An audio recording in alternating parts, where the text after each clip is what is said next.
Yeah, Pedro, my man, recognizes the classics.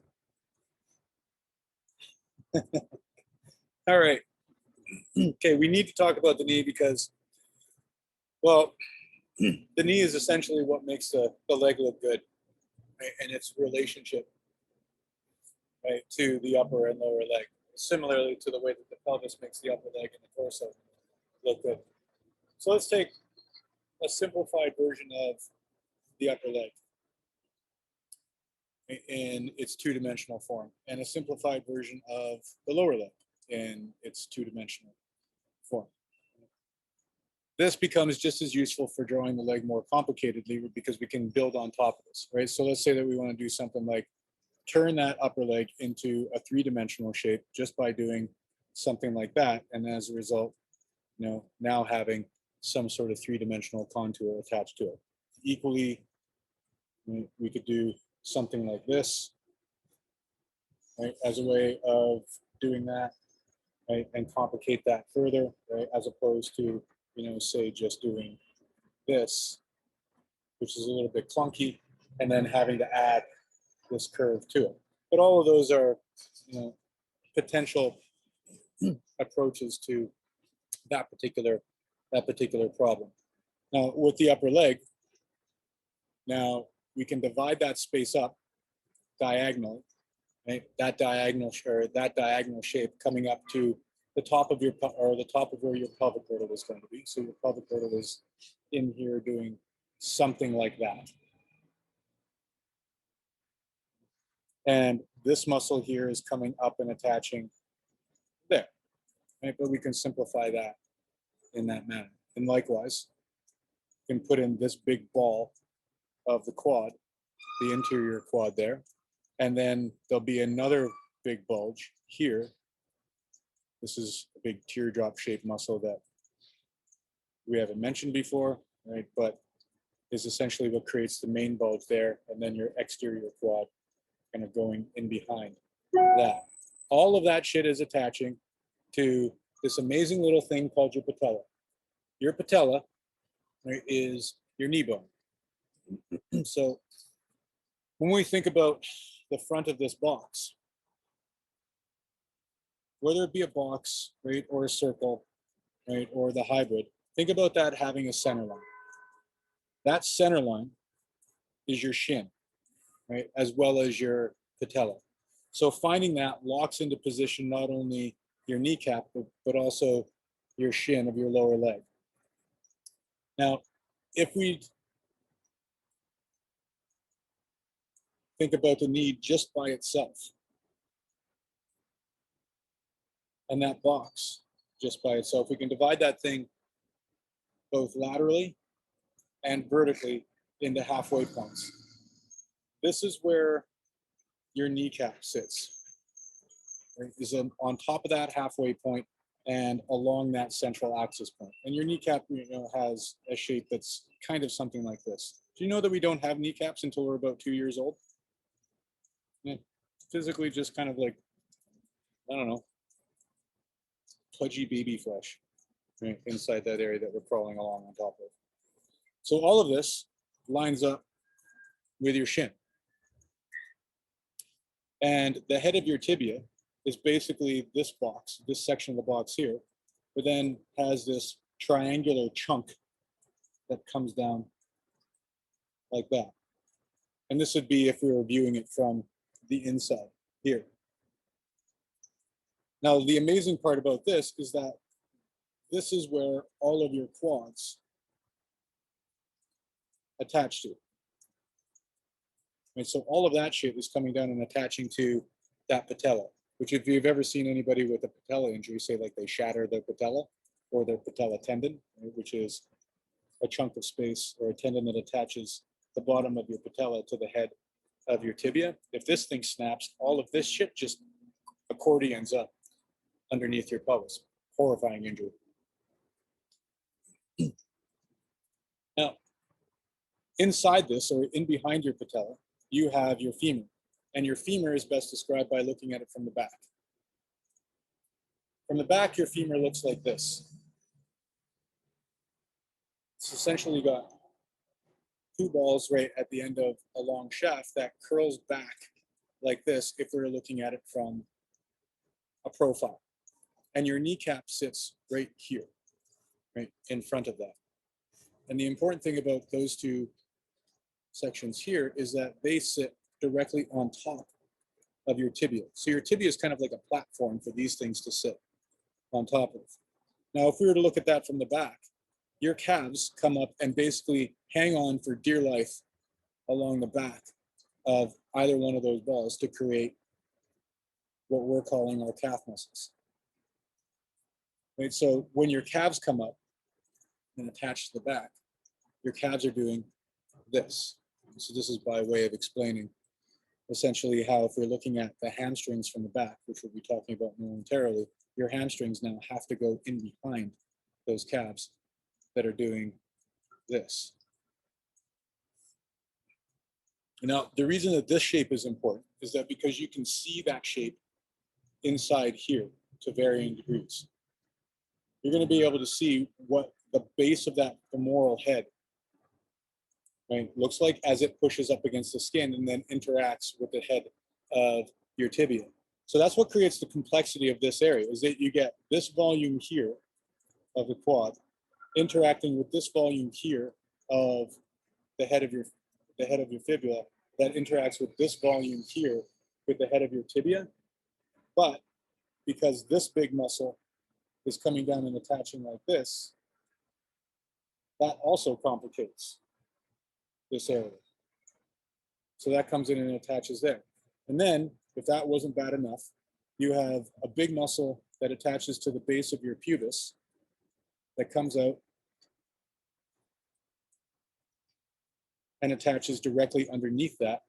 And then you have your hamstrings that go underneath that. And there's two muscles that stack up on top of each other like that, directly underneath those. So all of that shit happens right here. And that creates the inside of the base of your knee. And then, right, in some positions, you can actually see your glutes, right, coming up underneath that. Right? So these are your butt muscles. These are your hamstrings. This is a muscle called your gracilis, sartorius, right, all of that jazz. All of that jazz is now connecting in here, and that is effectively creating one big bump at that section, but that big bump changes as we start to get out here. So this contour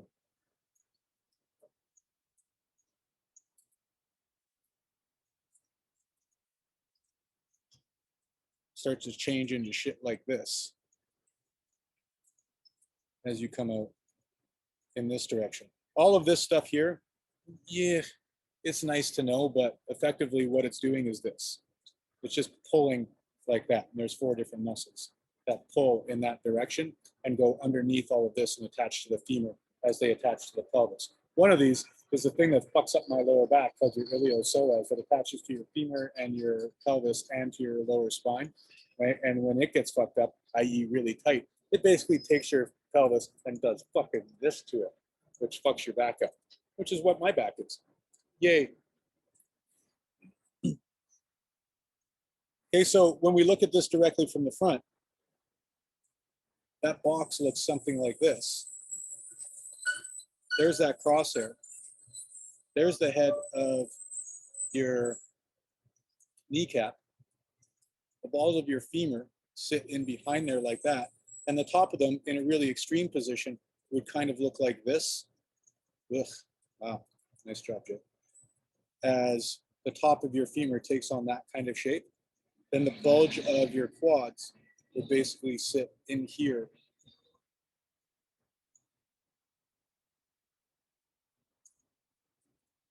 Like this. And then all of this mess here gets pulled out into a shape that looks something like that. As this, just as this looks something like that. So that's kind of like what your leg would look like from the front. Simplified, that leg might look something like that, which is what's creating that contour. Now underneath here, right, this is the head of your tibia. That's your patella tendon. Your tibia is now starting to come down like that. The only other thing that's important for us, right, is this little bump here on the outside. That little bump, if you're to talk about your lower leg, which we're going to next week anyway, may as well talk about it now to a certain degree. Your tibia is doing this. Your fibula, outside ankle bone, is doing that. All of your hamstrings from the outside attach there to that little bump. So we look at the same position of the leg from the outside. With the dump, bump, bump, bump, bump, bump, bump, bump, bump, bump, bump. The box analogy still is useful. That simplified shapes are still just as useful. That center line is still just as useful. There's my patella. There are the heads of the femur. And now the center line over here not only provides an idea of where the head of your tibia is going to be, but also where the head of your fibula is going to be. The important part here is that this big swoop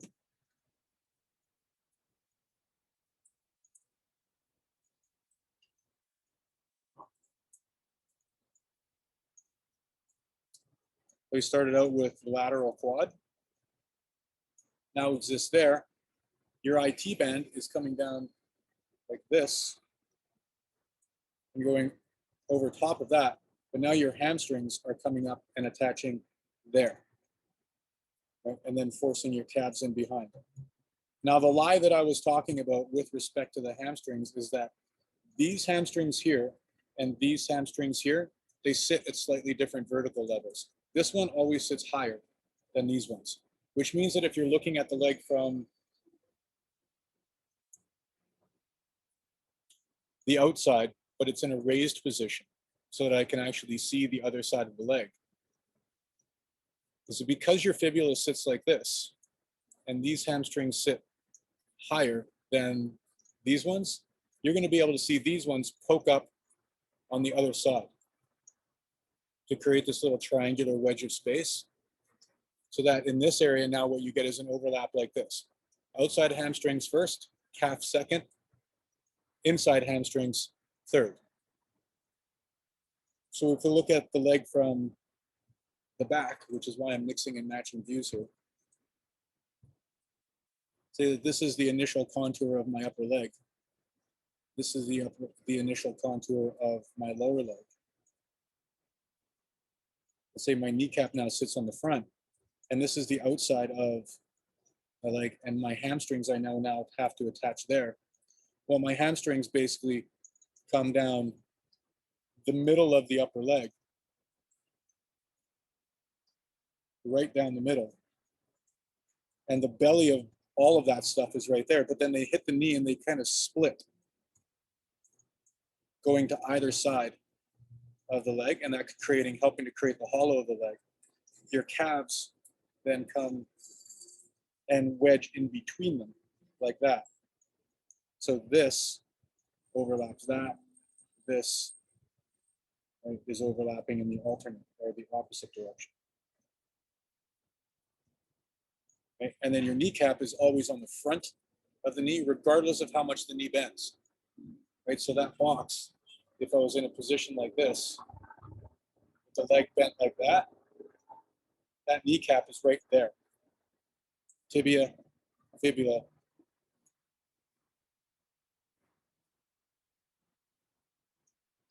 Doing that. Damn you, son. Out damn spot. See if I can just push this over enough for you guys to get a decent screenshot of this. Okay, so let's screenshot that thing. And now let's try to do some 15-minute poses. I'll do more demonstrations after the break when the lighting conditions have improved, but focusing on the upper leg, right? In terms of the way that we've just done it, but now also with this added information of the knee to try to improve that structural solidity, right? And then we'll deal with the calf next week. Okay, any questions? Okay, with the leg, again, trying to simplify things as much as possible. So, this has been, even when we get to the point of being more developed, we're still trying to use simplified forms in order to make that development a little bit more approachable. So this initial box, right, and this pelvic plate, stressed this before about how this is essential in finding that center line in terms of attaching your leg back to the pelvis. And that's going to be the same whether or not you're dealing with things from the front, the back, the set, or et cetera. So you can't really talk about the leg without talking a little bit about the pelvis, and it doesn't really matter what position we're talking about it from.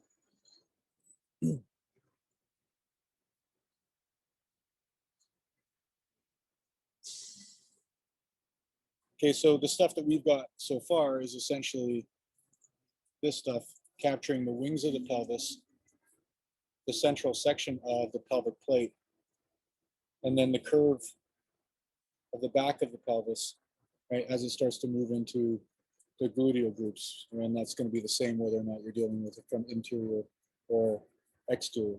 Also talked about dealing with the pelvis as a shape, something like this, right, that has, say that if we're dealing with it from the front, this pelvic plate on the front of it. And what we're really trying to capture, right, with that is the fact that your pelvis is, it's really fucking irritating to draw, to be fair, prospectively, right? Because it's not just, right, this butterfly shape, right? It has this, you can almost think about it as a bowl in terms of how it curves down towards a central section where your abdominal tract attaches to it. And then indents here where your legs or your femur is inserting into. And then underneath your pubis, which is the central section of that, you have another section of your pelvis called your ischium. So this is your ilium section here, your pubis section here. This is where your abdominal tract's attached to, and this is why that pelvic plate is so important, this thing here. Right? And then this is your ischium here. This is where basically all your leg muscles attached to. Not all of them, right? But a lot of them. Right? Especially your hamstrings and stuff. All of that nature. And so this is what we're trying to fake when we draw this, right, is, right, and then incorporate these wings on top of those simple two-dimensional versions of the pelvis, right? Because your legs and your pelvis interrelate with each other. And when we put this shape in here of that simplified box of the upper leg, what we're essentially doing is trying to connect the top of this and the bottom of this to the knee, right? And make all of that feel like it's one cohesive unit. And that's the same from the back and same from the profile. And of necessity, because of how simplified this is, this skips over a significant amount of information, right? But it slips over it for a cause. And that's the same thing if we were to start to try to simplify that leg into a three-dimensional shape, and whether or not that three-dimensional shape was more boxy or more cylindrical, or God forbid, some sort of hybrid between the two as a way of capturing some of the characteristics that we've already gone over. So those characteristics, what we've done so far is essentially taken a long curve from the top of that pelvic girdle on the outside and attached it to the bottom of this ball that we're using for the knee. This simplifies something that's much more complex, right? And this is the point of what it is we're going to do, is gloss over, put a gloss on why this is useful. Right? And then essentially put another curve in here that represents the ball of the interior quad from the front.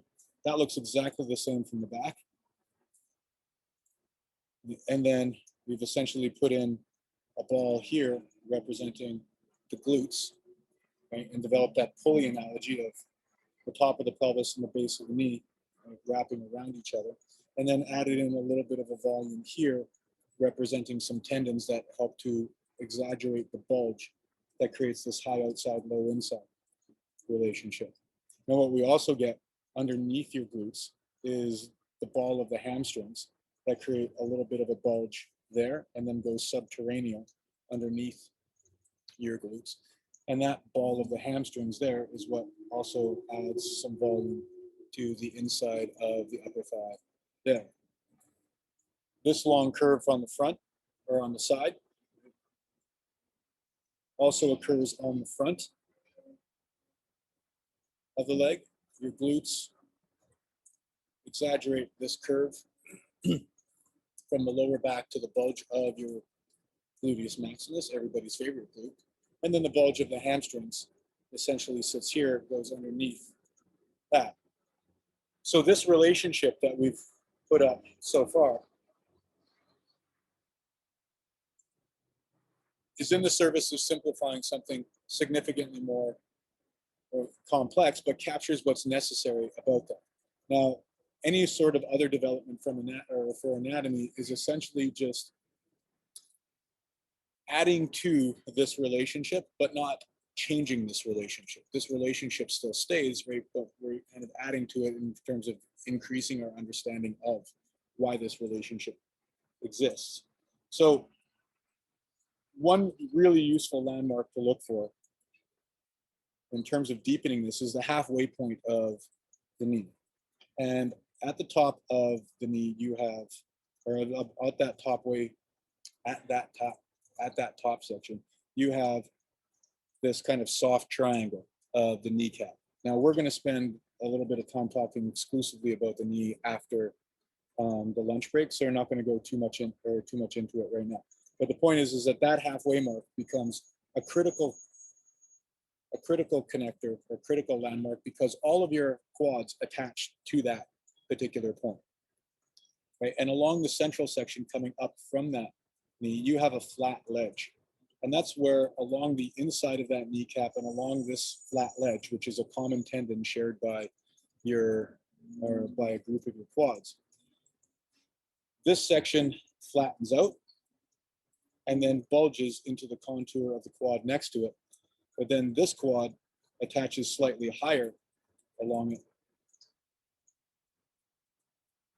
and is part of what creates this long, slow curve on the outside.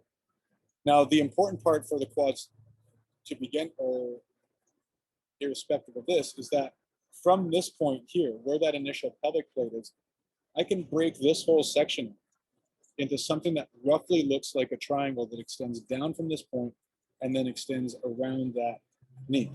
This then captures a central quad, your rectus femoris, that comes up into this section and creates a bulge there. So if I was to create a really quick and dirty version of the leg, say inside 30 seconds or 2 minutes, this is where the formula starts to kind of kick in. If I know where that pelvic plate is, and I know where my knee is, I can start to do this. Add in this ball here, add in that curve there, and then start to change this outside curve. Now, in terms of changing that outside curve, we need to kind of talk about the outside of the leg at the same time as talking about the front of it. The outside of the leg, you can picture the outside of the leg as having a central pivot point at the pelvis. And that central pivot point has kind of like a piece of pie coming up on top of it that comes up to the top of this wing of your pelvis here. That's your gluteus medius, and your gluteus medius comes down and attaches to the head of your femur. And so this section here is a bulge that you can actually see from the front. And if we think about the central pivot point of your leg being right about here, and your femur coming down like that, your gluteus medius comes down and attaches to that point. And that creates a bulge at that point. Likewise, coming down and coming all the way to the front of your knee. Well, actually, let's stop that right now. Before we get into that, coming down from that point and then attaching to the side of your kneecap, you have this long, slow curve here. That's this muscle here, your exterior quad, or your vastus lateralis, the fancy or Latin name for it. That is coming down like that, and that's creating this other bulge. So what we get instead of this long, slow curve is that because your obliques sit up on top of this, you get a change of direction. You get a bulge here, you get a bulge here, and then you get another long, slow bulge there. This is exaggerated for effect. Now, coming off of this same point, you also have another muscle. This is your TFL, your tensor fasciae latae.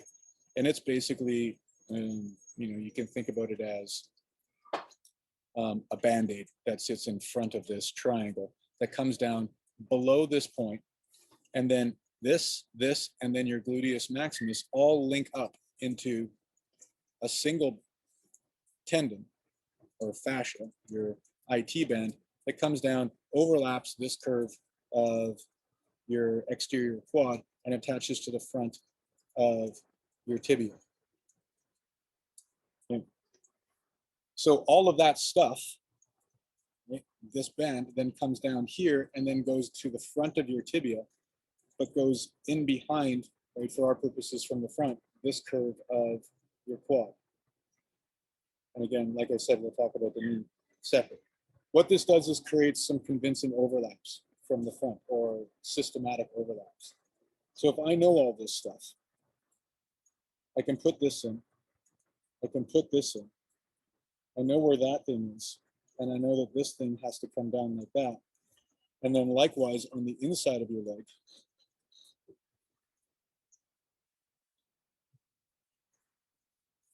I have the same sort of relationship. I've got this curve here.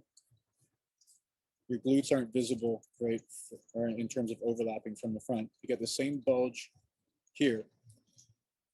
Your kneecap sits in the same spot at the halfway point. This muscle here sits just in behind that kneecap.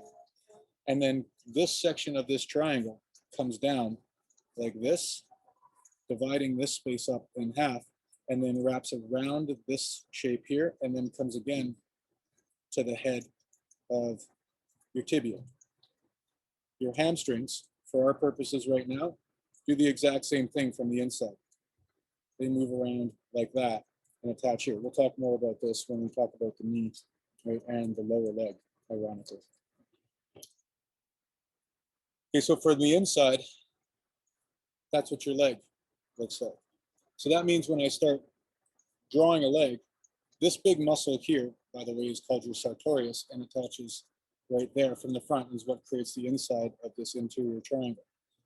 So when you become familiar enough with this stuff, if I was to draw the leg from the front, if I'm finding my pelvic plate and find that center line, and I find this relationship here, and I find this relationship here, I don't have to go through this same box-like process. I can just start putting this shit in. Right? Because all of your legs are going to be constructed exactly the same. So I can get that really rudimentary level of it down. But now I can also start to exaggerate at a detail level the overlaps that have to occur. This section here has to go behind that section there. And so that goes like that. This section here has to go in front of this section here. And so that has to go like that. This section here has to go behind or in front of that section there. So that has to go like that. And then as I come down here, your lower leg, your calf, has to go in behind those tendons. Right? So you can get a lot of structural accuracy across just by overlapping those things properly, and also knowing where they connect, right, at the top of your pelvis. So when it comes to drawing, say, the inside of the leg, right, and you guys have seen me do this a bunch of times, if I see the leg in let's say a really common position where it's raised like this. I don't even have to think about this anymore. It's like you just put this in here, that in there, this in there. This has to go in behind that. This has to overlap my calf. This has to be there. My kneecap has to be there. And this is what I mean by there's a lot of crossover between the structural and the gestural aspect of things. Because you can basically just start to gesture this stuff in the more and more familiar you get with it, because it becomes just as familiar as any other simplified version of things that we're doing. And that includes if you're putting this stuff in a three-dimensional sense. So let's say that you're dealing with a leg that's, if you're dealing with that same leg, it's coming up now and towards you though. So now you have to deal with this horrible piece of business three-dimensionally. Well, I know that the kneecap has to sit there. I know that this has to sit there. I know that this tendon has to come down and do that. And I know that this has to do that. I know that there's a curve there. So that makes that thing, even at a gestural stage, a lot easier to deal with. And then when I overlap my calf in behind that, I know that this has to go in behind that. That's a bit of a lie. That's close enough to the truth that I don't need to explain it at this point. Okay, so there is a fair amount of interpretation of this stuff, but the point being is that regardless of how complex it gets, regardless of how complex anatomy gets, it's a pattern. And the more familiar you are with the pattern, the easier it is to put that pattern in gesturally, structurally, etc. That being said, none of this shit gets off the ground unless this stuff, right, the simplified stuff, is handled first, because all of this stuff is locked into place by these really simple relationships. Okay, so this is a decent page to screenshot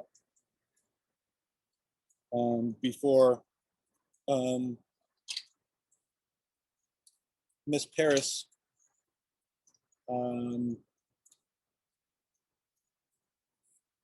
takes on a couple of poses showing off her legs, right? One in a simple position, one in an easy, or one in a complicated position, say foreshortened, for us to deal with. Bram Stoker's Dracula. What a great film. Gizmo from Gremlins. I've watched Gremlins, I don't know how many times in the past. Miss Paris, are you around? I am. Would you? That's awesome. Good to know. Would you mind taking on a pose or two that shows off your gams, and one in a simple position, say frontal, and then say one open to the side but coming slightly towards the camera, but maybe raised as well a little bit, so on a stool or something like that. I'll do my best. I'm sure that your best is not inconsiderable. As long as you don't mind that I'm eating. It doesn't appear that we have a choice.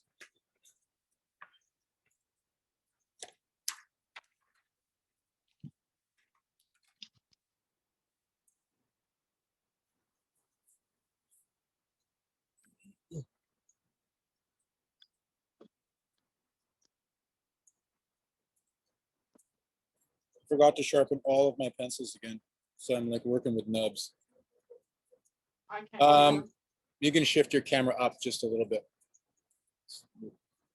Head's cropped out. Not that it really matters, but.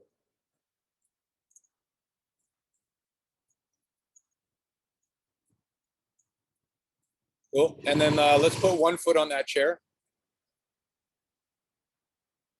Yeah, perfect. That's great. Okay, and maybe even, yeah, no, that's good. Okay, so again, none of this changes your gesture.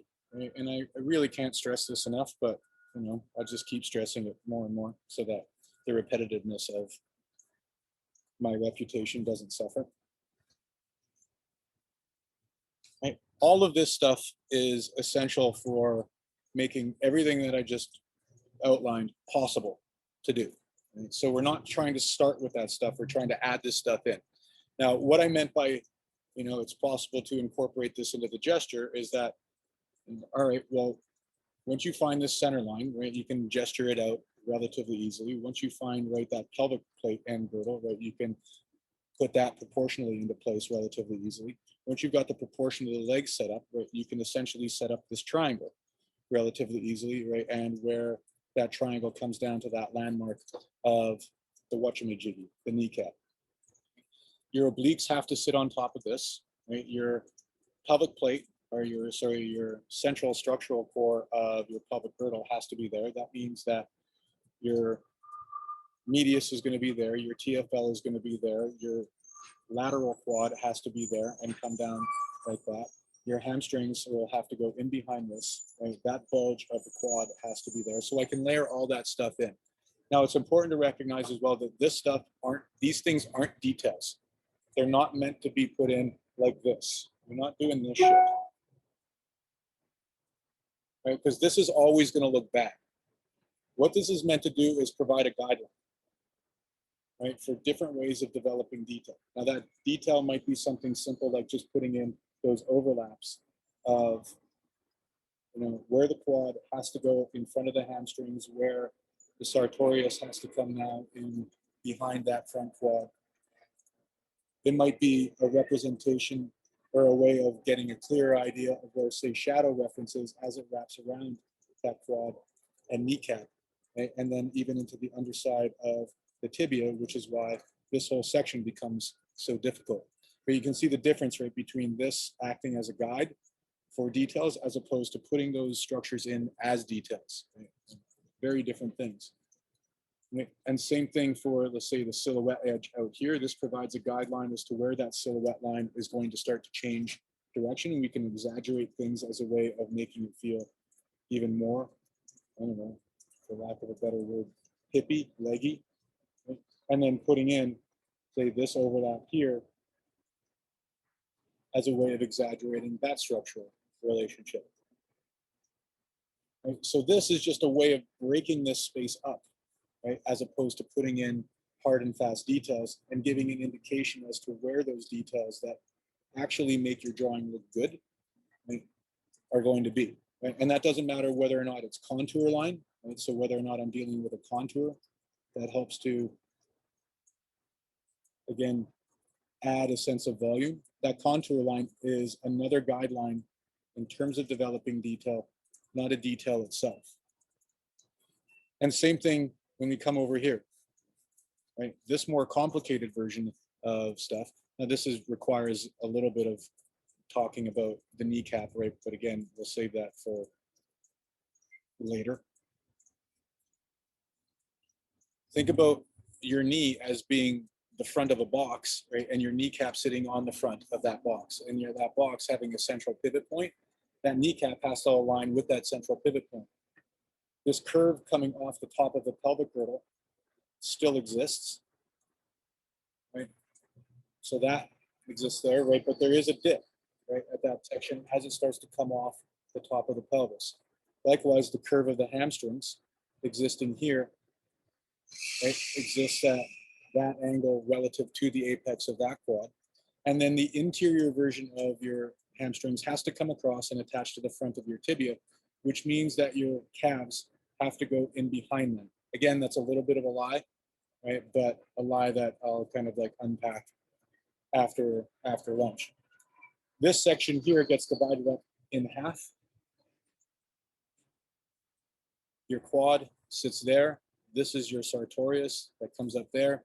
And now that contour stuff that we talked about with respect to the torso, because of the way that your abductors or your adductors are muscles that bring the muscles closer to the body as opposed to abductors, literally abducting, taking away from the body, right? Help to create that contour, which then gives a bit of an easier way of understanding what is happening with this shadow here, but then also the pattern of this more diffused shadow as it comes up and wraps around this section of the quad, interacts with the underside of that quad, the base of the kneecap, and then the base of your tibia. So all of this stuff would then be in the service of putting in more refined details. In this case, probably best served by the silhouette edge of the leg, as opposed to, making these shapes or these shadows more developed. Hey, Miss Paris, could we do the exact same thing, but from reverse? Pretty please.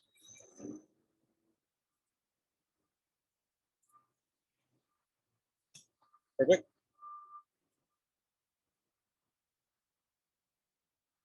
Try and keep the shit on the same page.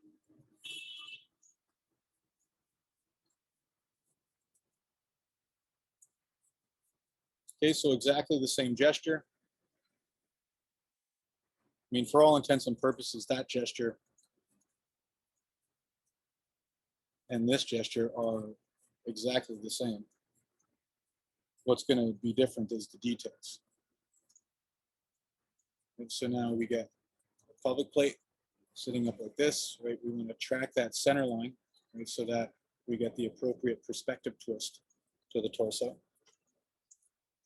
Now, what I didn't mention is that your glute, right, is butterfly shape. So your gluteus maximus, right, actually has this shape attached to it, right, along the inside of the sacrum and the top of that pelvic girdle, and then does this from the back, where it comes in to that IT band, right, and that central structure, or that central structural core of the head of your femur. So your gluteus medius physically fills in this gap, and that's what helps to create this indentation, right, in the middle of the glutes. But I can simplify that to begin with.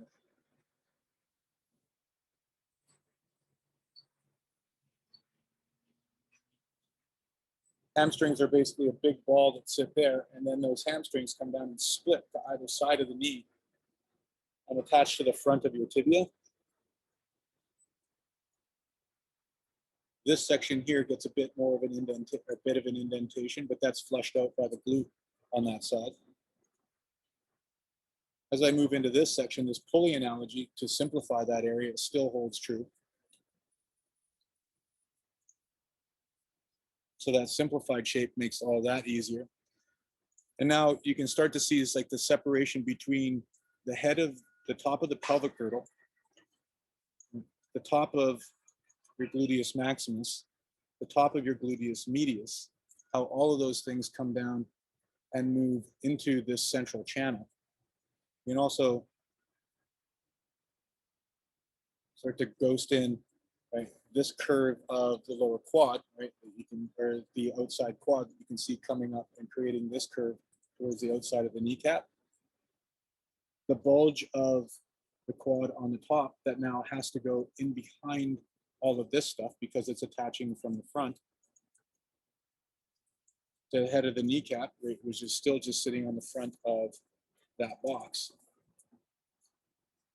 Oh, hi, Miss Arwen. Your hamstrings. Hi, wavy, wavy. Right? Your hamstrings coming to the head of your tibia. Right? And now all of this stuff creating the overlaps that are necessary in this area. And so this would have to go in front of that, that would have to go in front of that, this combines with this, goes in behind your quads, or sorry, your calves. That in front of that.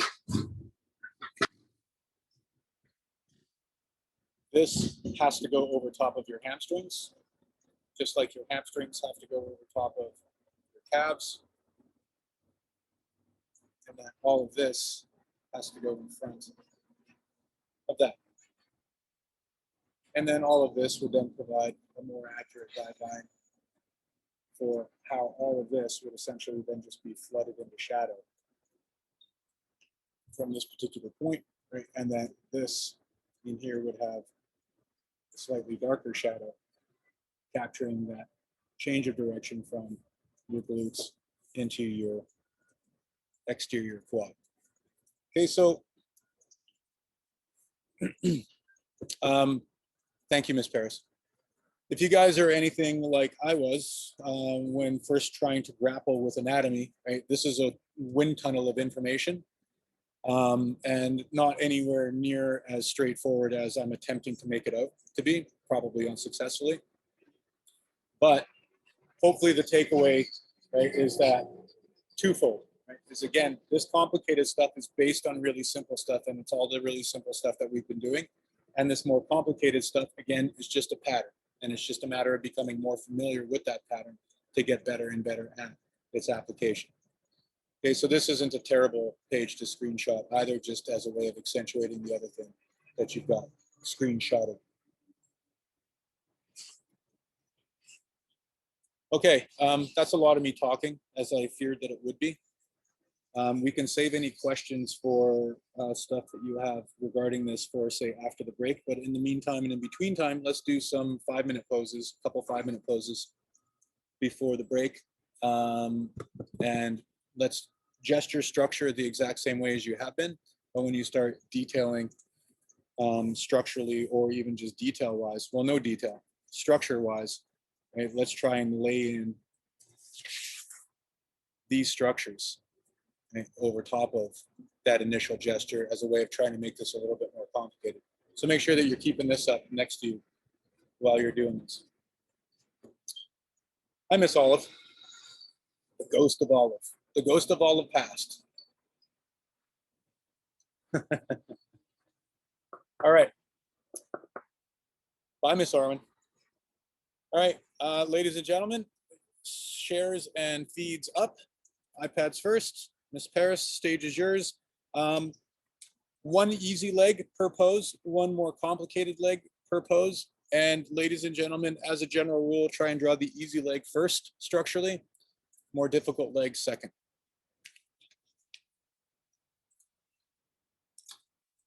Perfect. All right, gang, let's do this thing.